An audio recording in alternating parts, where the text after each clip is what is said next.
settle down. You need to just stop for a second. You need to evaluate, what am I actually doing? How am I actually contributing? How am I helping? Do people feel encouraged? Do people feel inspired? Do people feel motivated with my presence? Right? You need to settle down and actually evaluate these things. And he says, earn the food you eat. Meaning, hey, stop saying you're working and actually do some work. Earn the food you eat. You're receiving the fruit and the benefit of those who work. Do some work yourself. Stop saying you're busy, but in actuality you're being idle.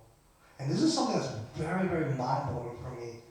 Because for many of us, once again, right, we seem to think to ourselves, I work so hard. Some of you guys are students. This applies to you as well. Some of us are students who probably say, I study 5 hours a day.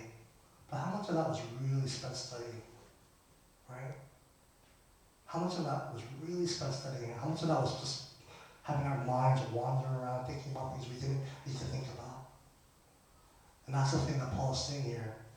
That for some many of us here, the reason why work is not a blessing is because what we're doing is not actually work. It's not the kind of work God meant. We're just being busybodies. And that's why it's not a blessing, because it's not the work God intended.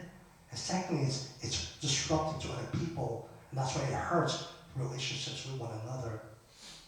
And that's why I challenge you, brothers and sisters, to really take time to consider,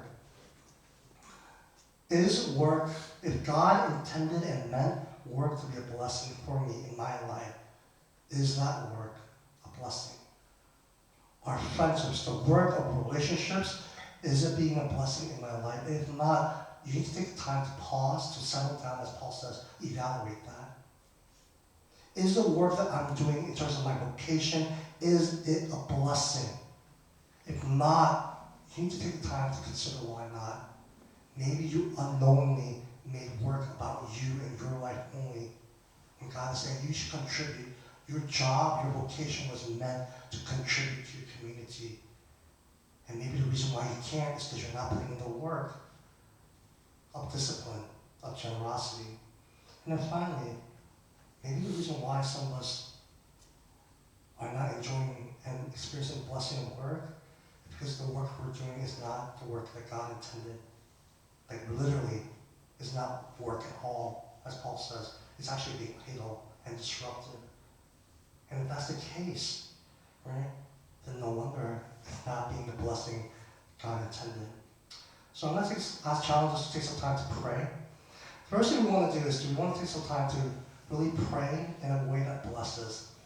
And so the first thing we want to do is to pray for our people, to pray for a meaningful prayer request. So if we can, let's start with praying for our brother Sam. As I shared with you, he had some minor bladder surgery, but nonetheless, recovery needs to go well. So let's pray for our brother Sam Kim and his family, who's actually for the past month, they've really been going through a rotation of each member of their family going through different sicknesses. And as well as, let's pray for other members as well who are going through issues of physical and mental health. Let's pray for our church members. Let's learn to put in the work of growing in our prayer life. And for some of us, maybe that's learning to pray not only for our needs, but learning to pray for the needs of others.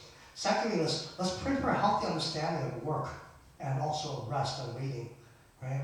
So let's learn to pray that we know how to wait on the Lord as we work for the Lord, and that we know how to work for the Lord as we wait on the Lord, that there will be a very biblical understanding so that the blessing of working and the blessing of waiting is something that our ministry can experience. We're going to pray for these two things, and the priest will lead us to song response.